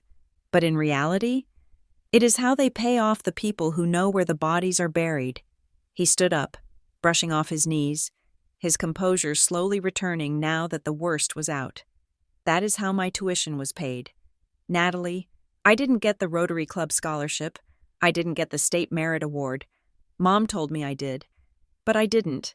The checks came from Harborlight. Every semester, 4 years of tuition, room, and board. I stared at him. So, I said slowly, while I was working double shifts at a diner in Merriwick City, eating expired pie for dinner and sleeping in a car because I couldn't afford a security deposit, you were living in a dorm paid for by the company that poisoned our town? Evan flinched. It wasn't just tuition. He whispered, it was everything. The new roof on the house, the car Mom bought, it all came through Harborlight as hardship grants or community development funds. And the price? I asked. The price was my name? The price was ensuring you stayed gone. Evan said, the second deal, the identity theft, was insurance. They figured if you had a criminal record, even a sealed one, you would never be able to get a job in law enforcement or government. You would never be credible. You would be too busy fighting off creditors to ever look back at Briar Glen. He looked at me, his expression pleading. Mom convinced herself it was tough love. Natalie, she really did. She used to say, Natalie is a fighter. This will make her stronger. She told herself she was giving me a future and giving you character. Character. I felt a laugh bubble up in my chest. Hot and acidic, they had stripped me of my home, my reputation, and my credit rating, and they had called it an education. They had turned my suffering into a line item on their family budget. I looked at the box on the desk, the settlement papers, the letters, and now I knew about Harborlight. I grabbed my laptop bag. Where are you going? Evan asked, panic rising in his voice again. I am going to do some research. I said, you can stay here and cry, or you can go home. But if you call Denise, if you warn her that I know about Harborlight, I will add you to the lawsuit. Personally, Evan paled. I won't. I promise. Just don't destroy us. Natalie. I opened the door. You destroyed us 15 years ago. Evan, I am just writing the obituary. I didn't go to the hospital. Not yet. I went to the only place in town that was open 24 hours and had Wi-Fi. The truck stop diner on the highway. I sat in a booth in the back, ordering a black coffee that tasted like burnt rubber. I opened my laptop. Harborlight Community Initiative. I pulled up the state's registry of charitable organizations. The filings were public record. If you knew where to look, there it was. Incorporated in 2010, the same year I left. Mission statement: to provide economic relief and educational opportunities to the families of Briar Glen. I clicked on the Board of Directors tab. The list was a who's who of the people who had looked the other way. President: Councilman James Hargrove, the man whose car was parked at my house the night I was evicted. Secretary: Dr. Arlene Baines, the superintendent of schools, the woman who would have authorized the forgery of my withdrawal papers. Treasurer: Denise Harrow. Of course, Denise was the money. She was the gatekeeper. I looked at the financial filings. Form 990. The numbers were staggering. For a town with a closed factory and a dying main street, Harbor Light was flush with cash. Donations in the range of $500,000 a year, coming from anonymous donor-advised funds. And the disbursements? Scholarship grant, $25,000. Evan's tuition, housing rehabilitation grant, $15,000. The new siding on Marla's house. Emergency medical assistance, $10,000. Marla's hospital bills. It was a laundering operation. Kestrel Ridge, or whatever holding company now owned its assets, was pumping money into Harbor Light, and Harbor Light was distributing it to the accomplices under the guise of charity. It was brilliant. It was tax-deductible bribery. And Denise was at the center of it. I needed her on record. I had the documents from the storage unit. But those proved the old settlement. I needed proof of the ongoing conspiracy. I needed proof that Harbor Light was the mechanism for the second deal. I checked the laws for the state. One-party consent for audio recording. As long as I was part of the conversation, I could record it without the other person knowing. I pulled out my phone and opened the voice memo app. I tested it, sliding the phone into the front pocket of my blazer. The microphone picked up my voice clearly. I finished my coffee. It was time to visit the treasurer. I found Denise at the hospital, exactly where I expected her to be. It was 7 a.m. She was in the cafeteria, eating a bagel and looking over a stack of papers with the intensity of a general reviewing troop movements. She looked up as I approached. Her eyes narrowed. "You," she said. "Good morning." "Denise," I said, sitting down opposite her. "I didn't ask for permission. I spoke to Evan," she said, her voice low and dangerous. "He said you took the box. He said you are threatening to sue." "I am not threatening," I said calmly. "I am preparing." I leaned forward, making sure my blazer pocket was unobstructed. "But I am confused about one thing. Denise, and since you are the smart one, maybe you can explain it to me." "I am not explaining anything to you," she snapped. "I think you will," I said, "because if you don't, I walk out of here and go straight to the FBI. And I don't think you want federal agents looking at the books of the Harbor Light Community Initiative." Denise froze. Her bagel stopped halfway to her mouth. She slowly lowered it to the plate. "How do you know about Harbor Light?" she whispered. "Evan told me." I lied. He told me everything. He told me about the scholarships. He told me about the second deal, the identity theft. Denise's face went gray. She looked around the cafeteria. It was mostly empty. Just a few tired doctors and a janitor mopping the floor in the corner. "Evan is a weak fool," she hissed. "Maybe," I said, "but he was honest. He told me that Harbor Light was the funnel. What I don't understand, Denise, is why. Why keep paying? Why not just let us starve?" Denise scoffed. It was a sound of pure arrogance, because starving people get desperate. "Natalie, desperate people talk to reporters. We needed Marla comfortable. We needed Evan successful. If Evan had ended up pumping gas like his father, he might have started asking questions. We bought his loyalty with a degree. And me?" I asked. "What did you buy with my identity?" "We bought distance," she said. "We needed a scapegoat for the cafeteria accounts. The auditors were closing in. We pinned it on you, filed the papers, and the company wrote off the loss. It was clean." "Clean?" I asked. "You ruined my credit. You made me unemployable in half the sector. And yet, here you are," she said, waving a hand at my suit. "You survived. You always were a cockroach. Natalie, hard to kill." I felt a spike of rage, but I pushed it down. I needed her to say it. I needed the timeline. "So why bring me back?" I asked. "If I was such a liability, why put me on the visitor list? Why trigger the contingency clause now?" Denise sighed, as if explaining simple math to a child. "Because Marla is dying. Natalie. For real this time. Her heart is functioning at 15%. When she dies, the settlement ends. The Kestrel Ridge Holding Company stops the payments. So?" "So," she said, leaning in. "There is a final dispersal. The contingency fund. $250,000.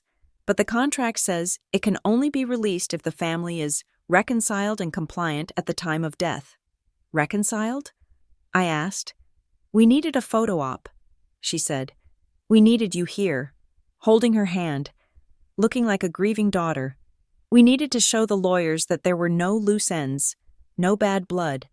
We needed you to sign a final release form as the loving daughter. Then the money unlocks.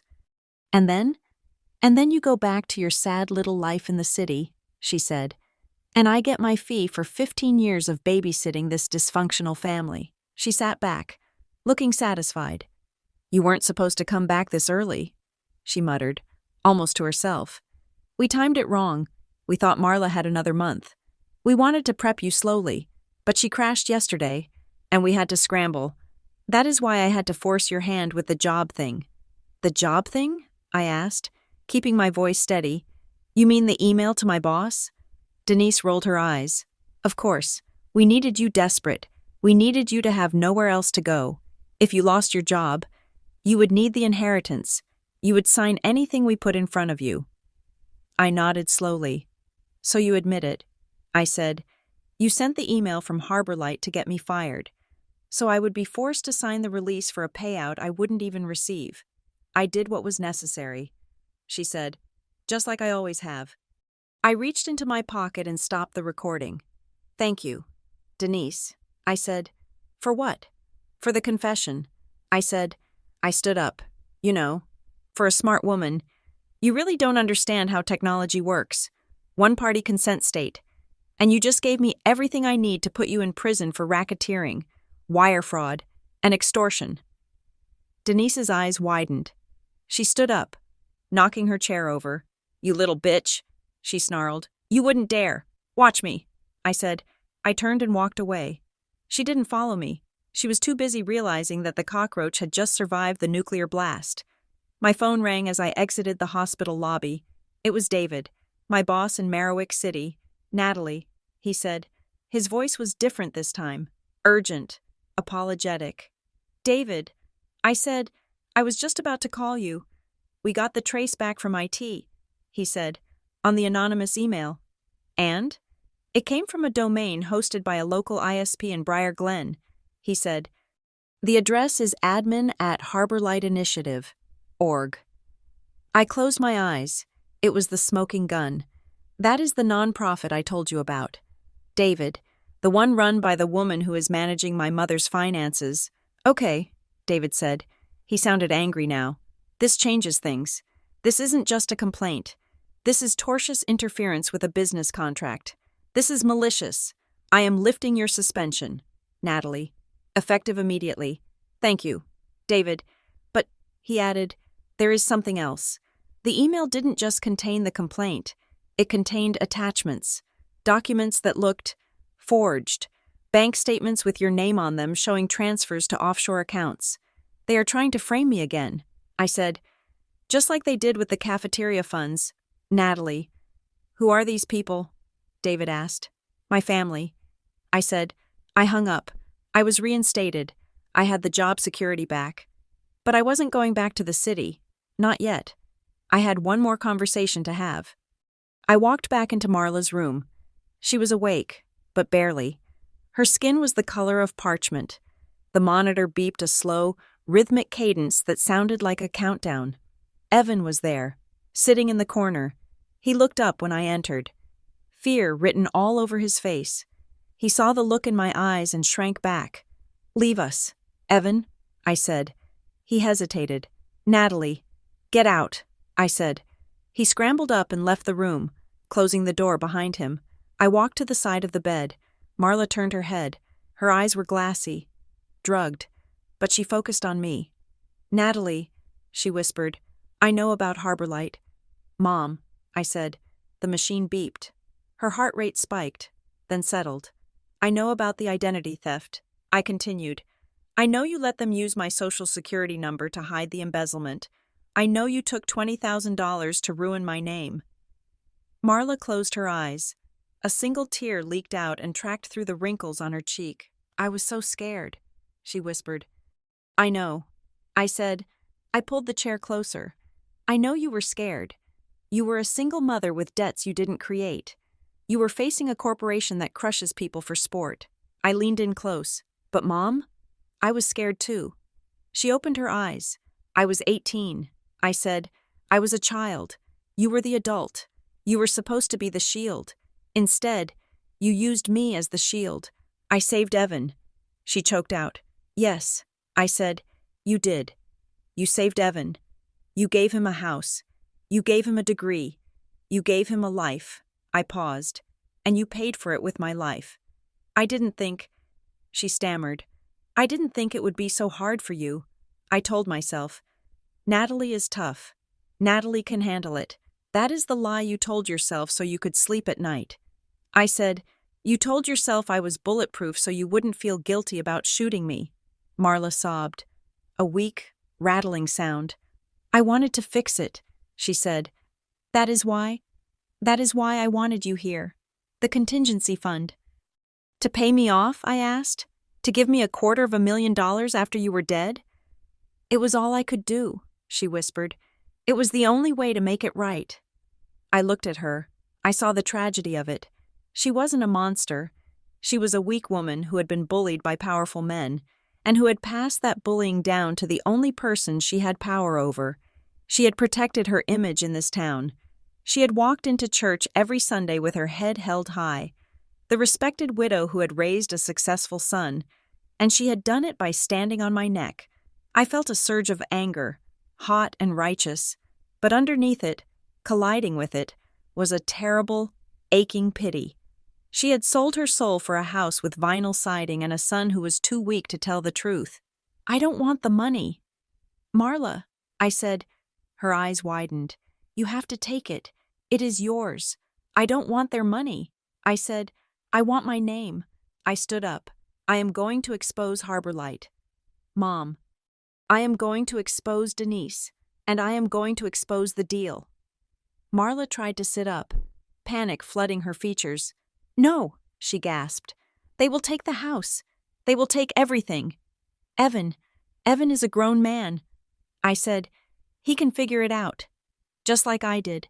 Please, Natalie, she begged, clutching at my sleeve with a weak hand. Don't do this. Let me die in peace. Please. I looked at her hand on my arm. It was the same hand that had pointed to the door 15 years ago. You didn't let me live in peace, I said gently.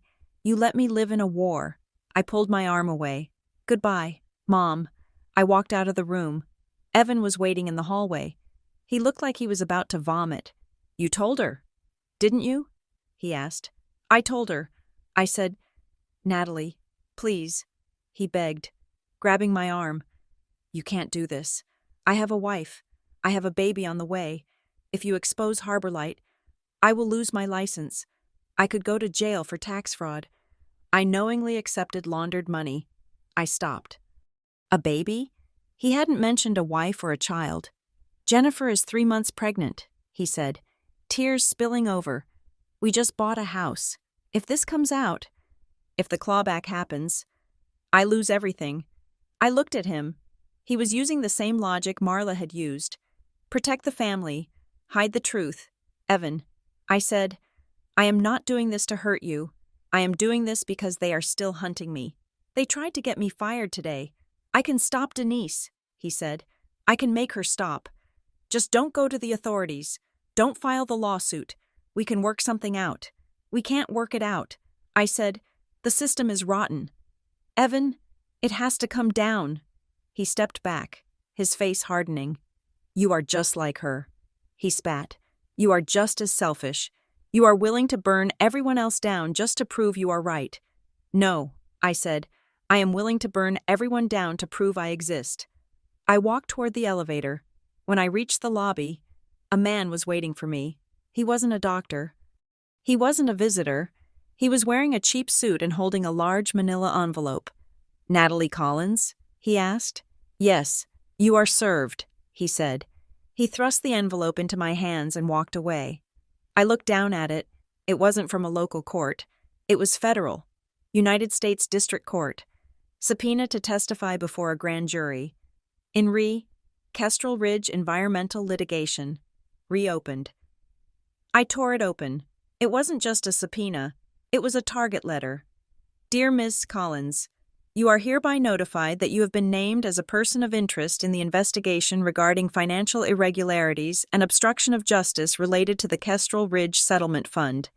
The Department of Justice has received evidence suggesting you were a beneficiary of illicit funds laundered through the Harborlight Community Initiative.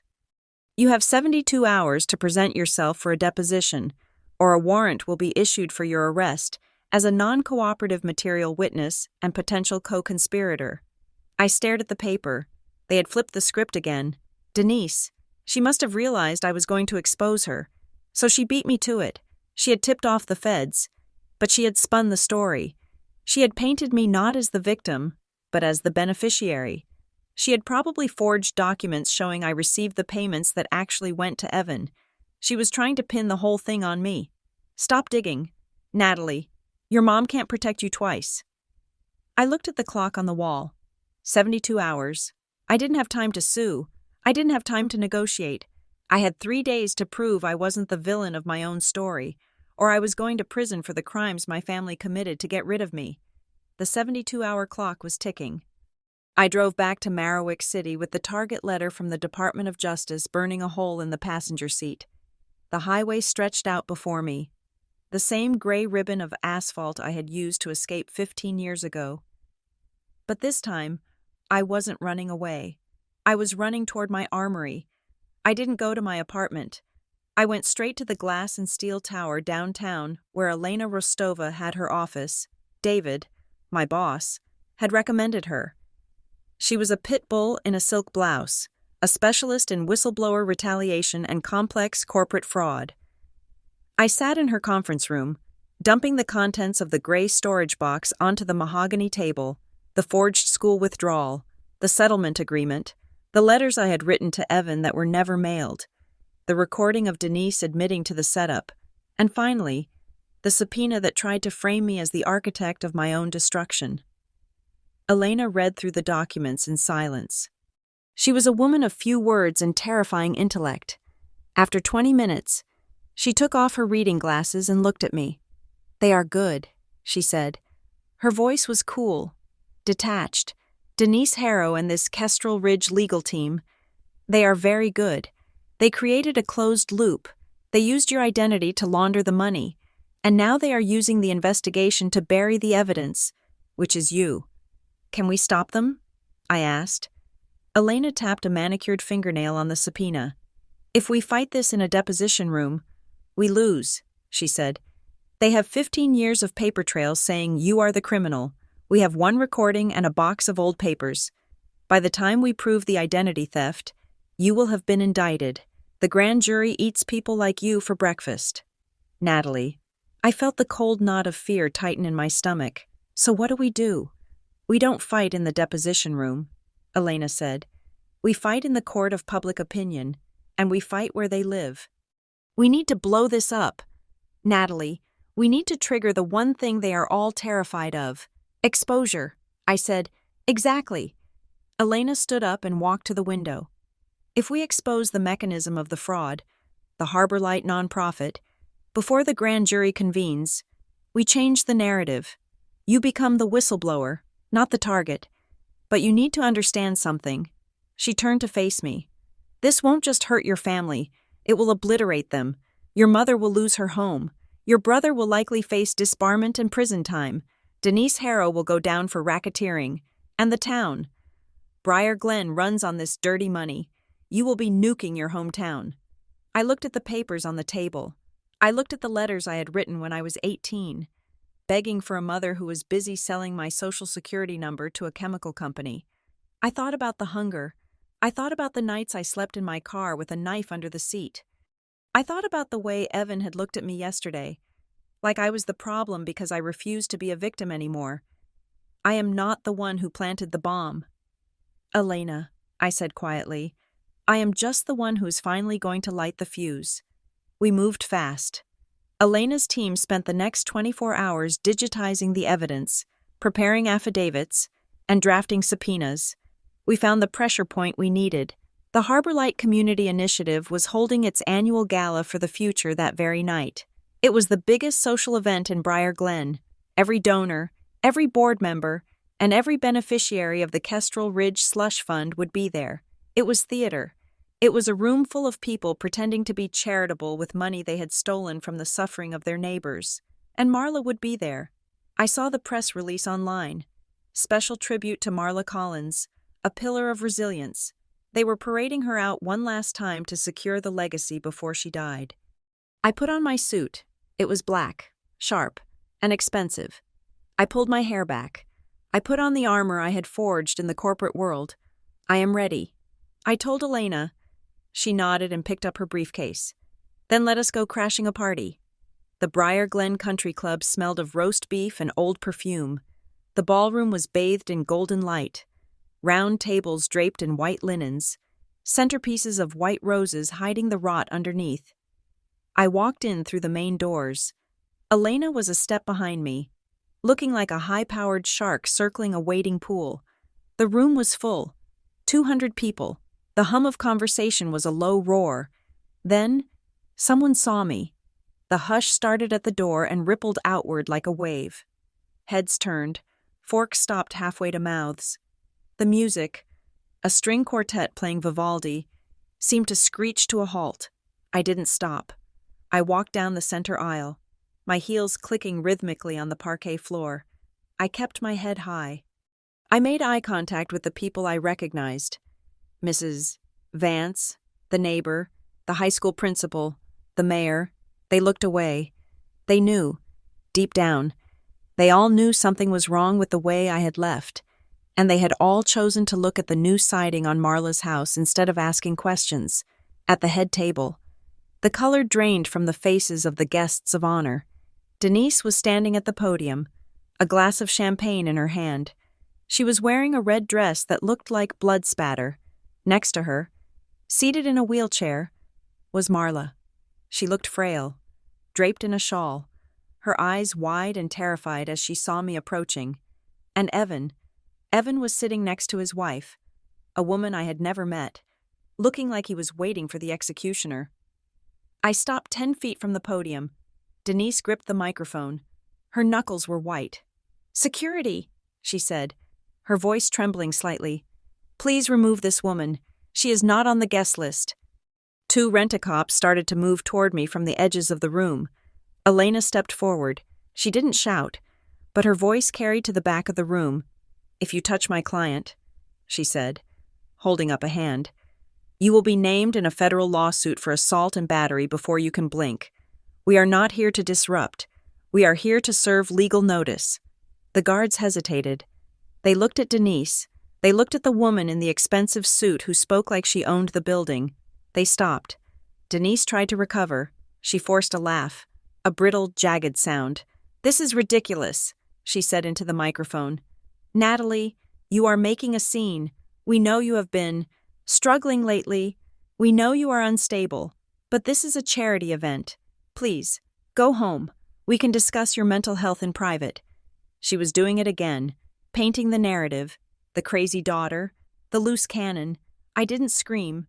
I didn't cry. I stepped into the light. "I am not unstable." "Denise," I said. My voice was calm, clear. It reached every corner of the silent room. "And I am not struggling. I am the operations manager for a global logistics firm. I own my own home. I pay my own taxes." I reached into my bag and pulled out the file. "But I understand why you want people to think I'm crazy." I continued. "Because if I am sane, then you are a criminal." I held up the paper. "This is a withdrawal form from Briar Glen High School, dated October 2010. I said, "It says I voluntarily left to attend a private school, but the signature isn't mine, and it isn't my mother's." I looked at the crowd. It was signed by Denise Harrow. I dropped the paper on the nearest table. I pulled out another one. "And this," I said, "is a rental agreement for a storage unit at Briar Glen Self-Storage, Unit 404. It has been paid for monthly for 15 years. I turned to Denise. "You paid for it." "Denise." "Using the Harborlight Community Initiative funds, but you put it in my name. Why would a charity pay for an empty storage unit in the name of a girl who hasn't lived here in a decade?" Denise's face was a mask of fury. "This is lies," she shouted. "She is delusional. Someone get her out of here." "Because that is where you kept the receipts," I said, my voice rising just enough to cut through her panic. "That is where you kept the settlement agreement from Kestrel Ridge. The one that paid my mother $35,000 to kick me out of my house." A gasp went through the room. Kestrel Ridge was a ghost story in this town. Everyone knew about the pollution. No one talked about the payouts. "That is slander," Denise screamed. "It is public record now," I countered. I turned to the head table. I looked at my brother. "Evan," I said, "tell them." Evan looked at me. He looked at Denise, who was glaring at him with murderous intent. He looked at his pregnant wife, who was staring at him in confusion. "Evan," Denise warned, "don't you say a word. Tell them about the scholarship." "Evan," I said, "tell them how Harbor Light paid for your degree. Tell them whose social security number was used to launder the cafeteria funds so you could have a debt-free start." Evan began to shake. He stood up, knocking his water glass over. It shattered. The sound sharp and final. "I can't do this," he stammered. "I can't go to jail." "Denise." "Shut up," Denise shrieked. "It was her idea," Evan shouted, pointing a trembling finger at Denise.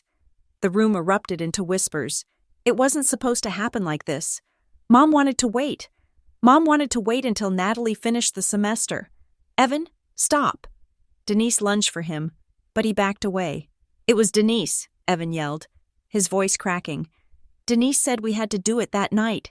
She said the investigators were coming the next day. She made Mom throw her out on her birthday because she said it would look more dramatic. She said it would prove Mom was serious." He looked at the crowd. Desperate for absolution, Mom was threatened. They told her they would expose Dad's old gambling debts. They told her they would take the house. Denise brokered the deal. She forced the timeline. The room was chaos now. The veneer of respectability had shattered. The donors were standing up, backing away from the tables as if the corruption were contagious. Elena stepped forward again. She opened her briefcase and pulled out a stack of thick envelopes. She walked to the head table. She slapped the first one down in front of Denise. "Denise Harrow," she said, "you are served with a federal subpoena for the financial records of the Harbor Light Community Initiative." She walked to Evan. "Evan Collins, you are served." She walked to the mayor, who was trying to sneak out the side door. "Councilman Hargrove, you are served." Elena turned to the room. "We have already filed a motion for the preservation of evidence," she announced. "Any attempt to delete emails or shred documents from this moment forward will be considered federal obstruction of justice. The FBI has been notified."